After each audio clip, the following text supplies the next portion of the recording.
70-30 बिहार चुनाव से पहले 70-30 का एक फॉर्मूला आया है। 70 में कौन है और 30 में कौन है, इसकी व्याख्या कई लोग अपने अपने हिसाब से कर रहे हैं। बिहार चुनाव की कुल कहानी अभी बस इतनी ही दिख रही है कि मुस्लिम वोट 6 हिस्सों में टूट जाने का चांस बन रहा है और हिंदू वोट को एकजुट किया जा रहा है। पटना के जिस गांधी मैदान में पिछले रविवार को मुस्लिम समुदाय का जुटना हुआ था और यहां पर तेजस्वी यादव गरज रहे थे, उसी गांधी मैदान में वेद मंत्रों का पाठ किया गया और सनातन को एकजुट करने के लिए सनातन महाकुंभ का आयोजन हुआ। बिहार चुनाव से पहले अभी बहुत कुछ होने वाला है, लेकिन आज क्या स्थिति है, आज कौन कितने पानी में खड़ा है, इस रिपोर्ट में आपको दिखाते हैं।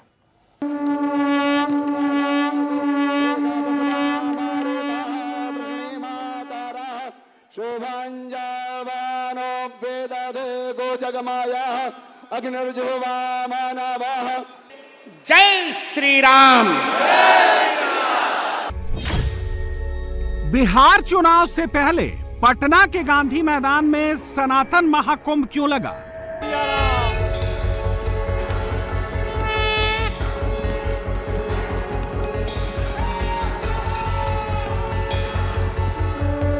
यदि भारत हिंदू राष्ट्र होगा तो पहला राज्य बिहार होगा। क्या बिहार में धर्म के नाम पर वोट डिवीजन कराया जा रहा है?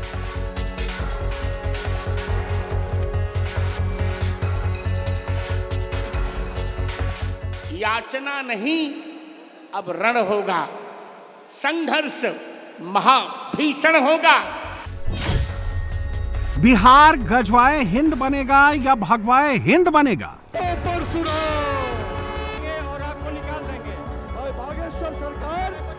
तो इस देश को बहुत सी ताकतें गजवाए हिंद बनाना चाहती हैं और बिहार के पागलों, हमारा एक ही सपना है, भगवाए हिंद होना चाहिए। क्या बीजेपी ने बिहार चुनाव के लिए अपनी लाइन सेट कर ली है?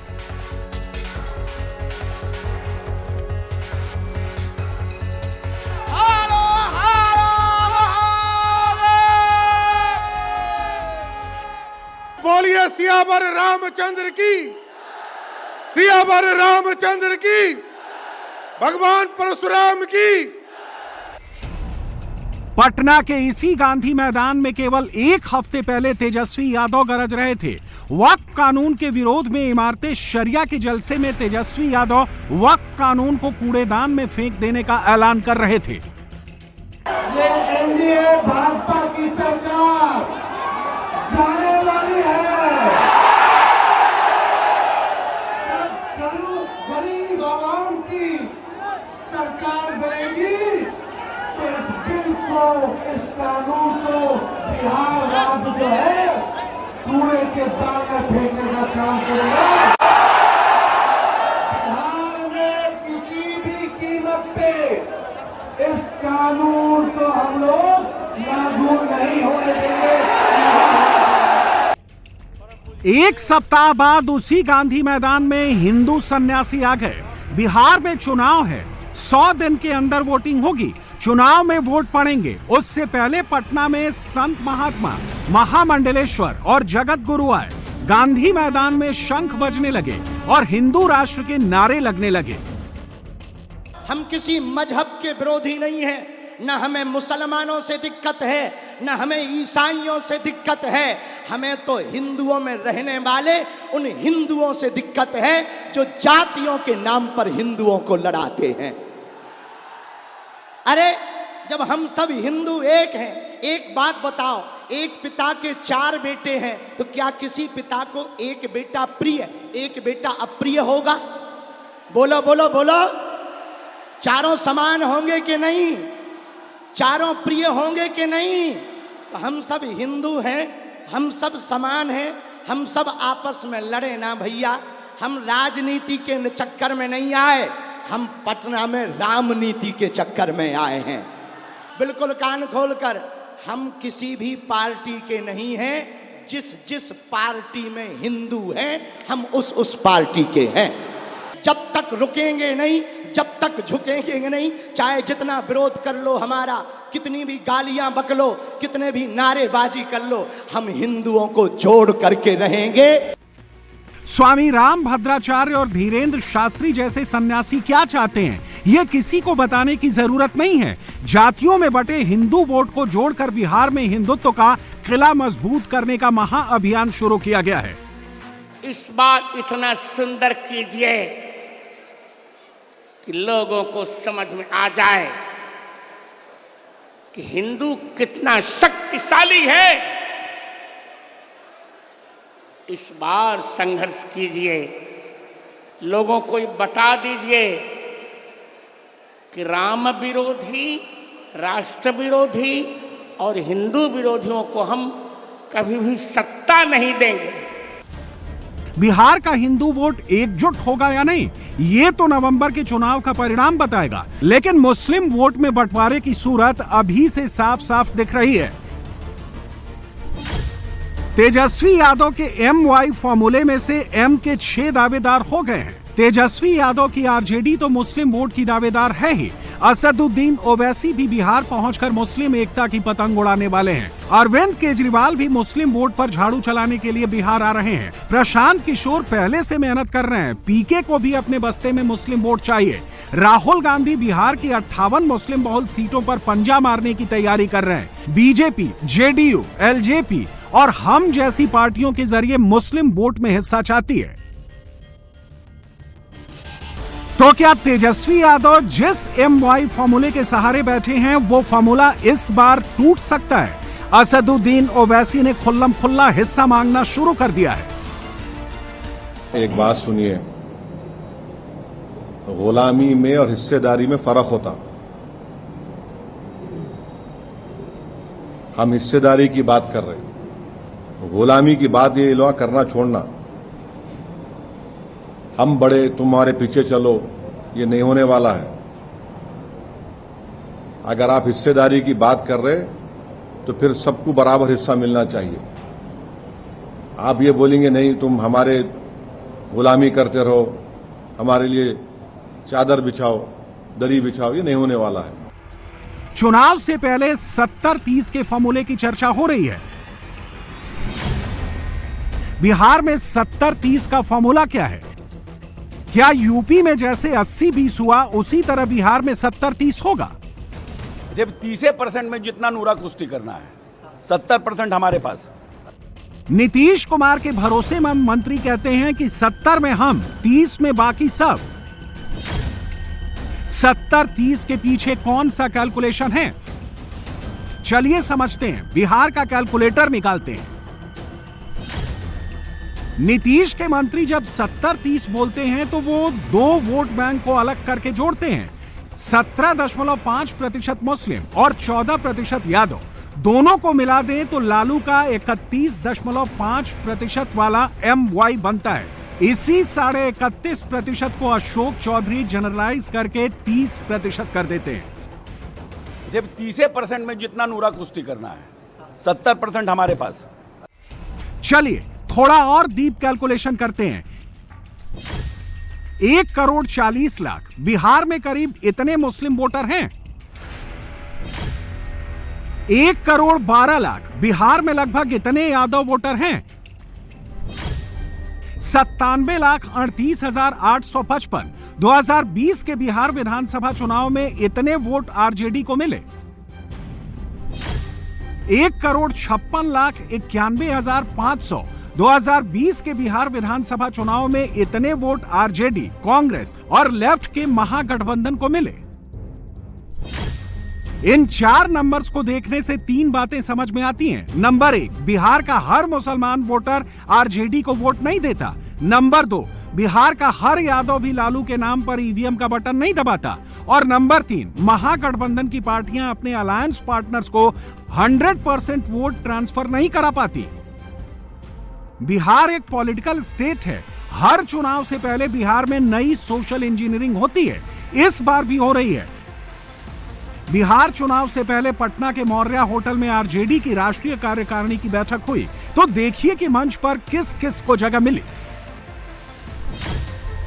मंच पर लालू यादव हैं और राबड़ी देवी के दाहिनी तरफ आरजेडी के मुस्लिम नेता अब्दुल बारी सिद्दीकी को बिठाया गया। लालू यादव और तेजस्वी यादव के बीच में आरजेडी के नए प्रदेश अध्यक्ष मंगनी लाल मंडल बिठाए गए और तेजस्वी यादव के बाईं तरफ ब्राह्मण शिवानंद तिवारी बैठे। आरजेडी की राष्ट्रीय कार्यकारिणी बैठक में तेजस्वी के अलावा लालू राबड़ी परिवार के अन्य किसी भी सदस्य को मंच पर जगह नहीं मिली। लालू ने नई सोशल इंजीनियरिंग शुरू की है। Yadav plus Muslim plus EBC यानी अति पिछड़ा प्लस ब्राह्मण, यह 2025 के लिए लालू का ड्रीम कॉम्बिनेशन है। ईबीसी को आरजेडी के महागठबंधन में लाने के लिए ही लालू ने मंगनी लाल मंडल को आरजेडी का प्रदेश अध्यक्ष बनाया है। पटना में एक दूसरी बैठक भी हुई। पटना के ज्ञान भवन में बीजेपी की प्रदेश कार्यकारिणी मीटिंग हुई, जिसके लिए रक्षा मंत्री राजनाथ सिंह को दिल्ली से पटना भेजा गया। इस तस्वीर में मंच पर राजनाथ सिंह के दाहिनी तरफ बिहार के उप मुख्यमंत्री सम्राट चौधरी खड़े हैं, जो कुशवाहा है। उनके दाहिनी तरफ केंद्रीय मंत्री गिरिराज सिंह भूमिहार हैं। केंद्रीय गृह राज्य मंत्री नित्यानंद राय यादव हैं। राजनाथ सिंह के बाईं तरफ बीजेपी के प्रदेश अध्यक्ष दिलीप जायसवाल वैश्य समुदाय से आते हैं। उप मुख्यमंत्री विजय सिन्हा भूमिहार हैं। बिहार विधानसभा के स्पीकर नंद किशोर यादव की जाति नाम से ही स्पष्ट है। उनके बाईं तरफ महाराष्ट्र से आने वाले बीजेपी के मराठा नेता विनोद तावड़े हैं। 2020 के बिहार चुनाव में बीजेपी को केवल 19.46% वोट मिले थे, यानी हर 5 में से एक बिहारी वोटर ने ही कमल का बटन दबाया था। नरेंद्र मोदी की पार्टी को लगता है कि बिहार में उसके लिए इससे कहीं ज्यादा संभावना है। सवर्ण प्लस वैश्य प्लस पिछड़ा प्लस अति पिछड़ा प्लस दलित प्लस महादलित, बिहार में बीजेपी एम फॉर्मूला छोड़कर हर फॉर्मूला आजमाती है। कुछ फॉर्मूले बीजेपी खुद लागू करती है, कुछ फॉर्मूले बीजेपी नीतीश, चिराग और मांझी जैसे अलायंस पार्टनर्स के जरिए लागू करवाती है। लेकिन 2025 में बिहार विधानसभा चुनाव में जिस एक फॉर्मूले पर सबकी निगाहें लगी हैं, वो है मुस्लिम वोट का फॉर्मूला।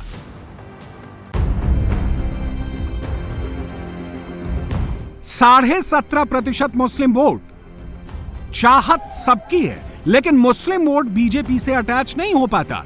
मुस्लिम वोट वहां जरूर एकजुट हो जाता है जहां बीजेपी को हराने की संभावना दिखती है।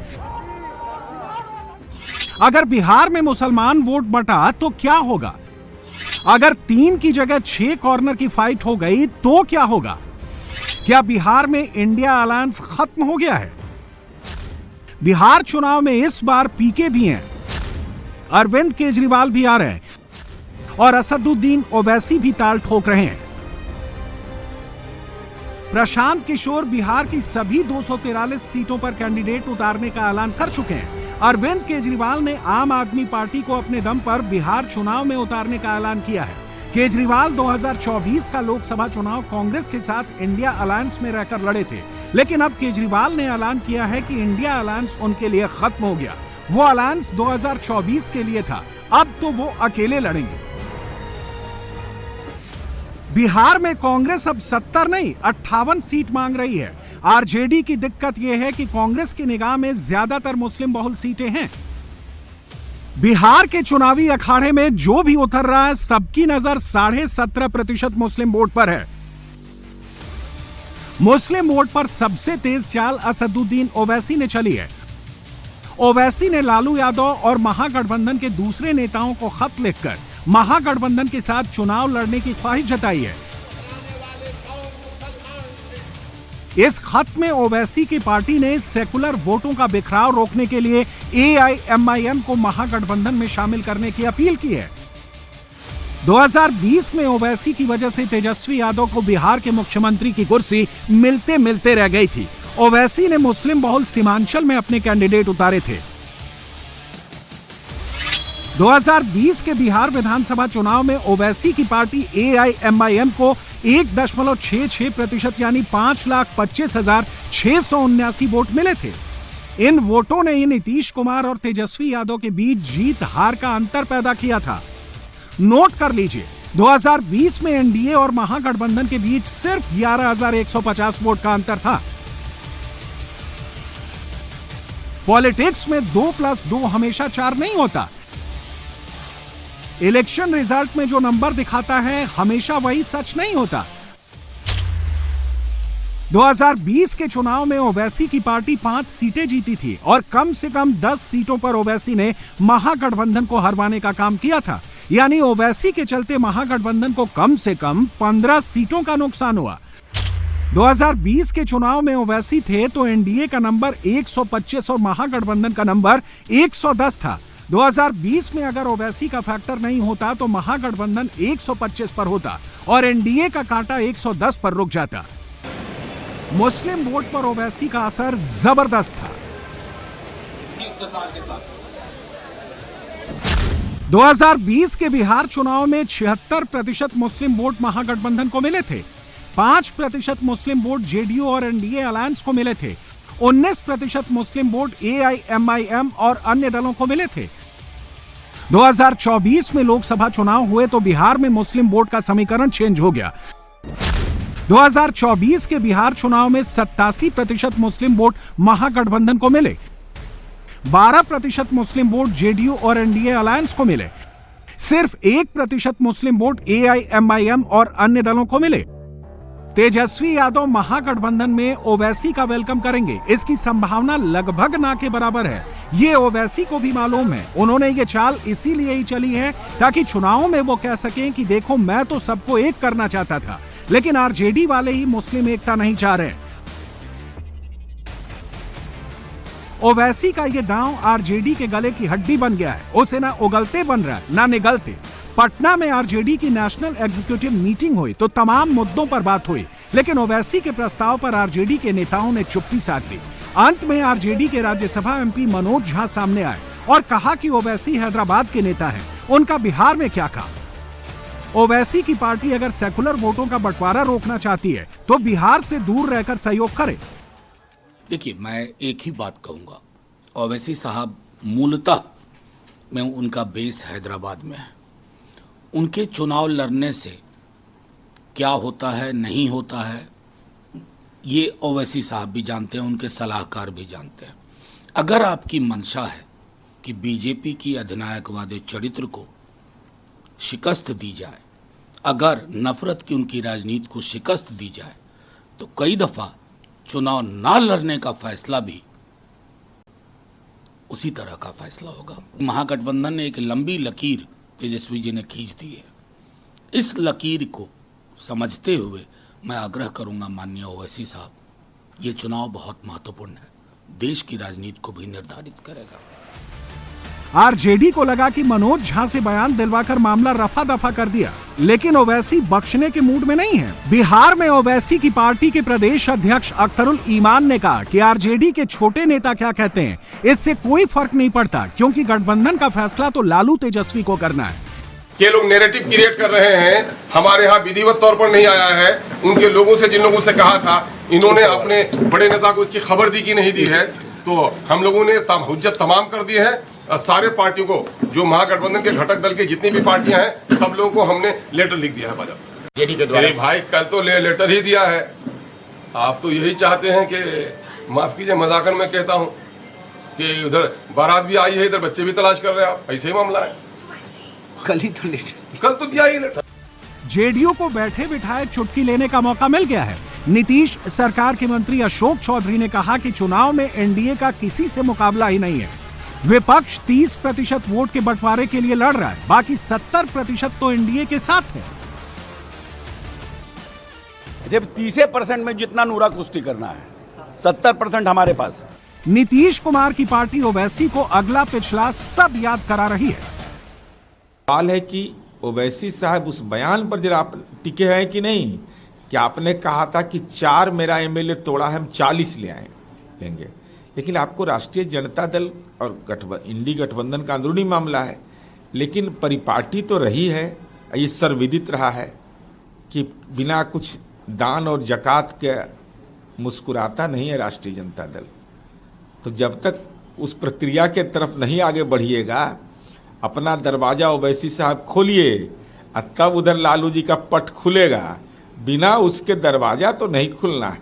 दरवाजा पर तो अलीगढ़ का ताला लगा हुआ है कि जब तक दान अथवा जकात नहीं, तब तक वक्फ कानून पर तेजस्वी यादव अपनी आवाज इसलिए ऊंची कर रहे हैं क्योंकि उनको ओवैसी का चैलेंज दिख रहा है। ओवैसी वक्फ पर हार्ड लाइन लेकर चल रहे हैं। वो वक्फ कानून के खिलाफ कोर्ट में मुकदमा भी लड़ रहे हैं। तेजस्वी मुकदमे में शामिल नहीं है, वो स्ट्रीट फाइट में लीड लेना चाहते हैं।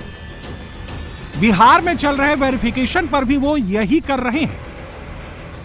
अब भाजपा सत्ता से जाने वाली है तो हम सब के गरीब, पिछड़ा, दलित, अति पिछड़ा, अल्पसंख्यक समाज के गरीबों का वोट का अधिकार भी छीनने का काम करने जा रही है।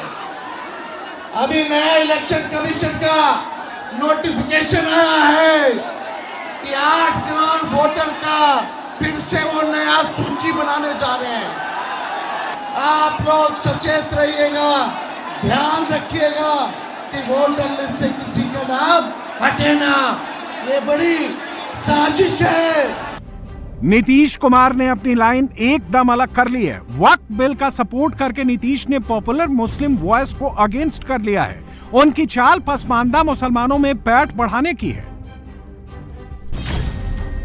बिहार की 17.5% मुस्लिम आबादी में 10.5% अति पिछड़े मुसलमान हैं, 3% पिछड़े मुस्लिम हैं और 4% अगड़े या अशरफ मुसलमान हैं।